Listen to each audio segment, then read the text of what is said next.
सुस्वागतम मित्रांनो, आपल्या चॅनलवर नवीन असाल तर चॅनलला सबस्क्राईब करा. आजच्या भागामध्ये सत्य आता त्या आर्यनच्या तोंडात आणतो. नक्की काय घडलं हे बघायला व्हिडिओ शेवटपर्यंत बघत राहा.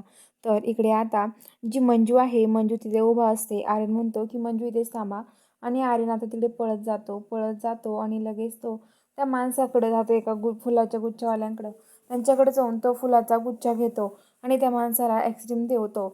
म्हणतो की खा तू आईस्क्रीम. आणि आता तो इकडे पळत येतो मंजूकडे आणि म्हणतो की मग आता जे हात पाठीमागं ठेवतो, हातामध्ये फुलाचा गुच्छ असतो त्याच्या.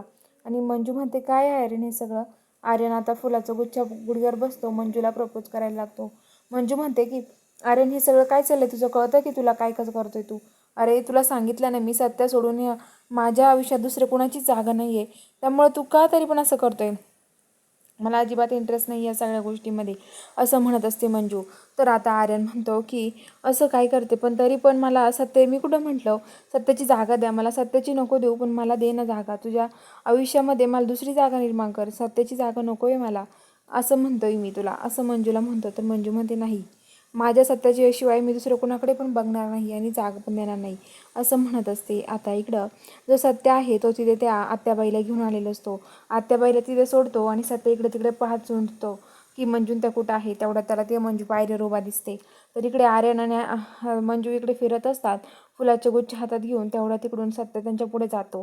तर म्हणतात काका तुम्ही इथे. तर आता लगेच म्हणतात की इथे कुठे आलात तू. तर आता लगेच आर्यन म्हणतो की काही नाही, फिरायला आलो होतो आम्ही दोघे. तर आता मंजू म्हणते की हे आर्यन मला फिरायला घेऊन आला होता इथे, असं म्हटल्यावरती सत्य म्हणतो हे काय आहे सगळं, पटतं की तुम्हाला की नाही पटत, काही पटतं का तुला. आणि सत्याला कळतं की नक्कीच याच्या मनामध्ये हा मातीखोर हा आर्यनच असणार आहे, असं सत्याच्या मनामध्ये येतं आता. आणि आता लगेच जो सत्य आहे त्याला खूप राग येतो आणि सत्य रागाच्या भरामध्ये आता आर्यनच्या तोंडात हाणतो.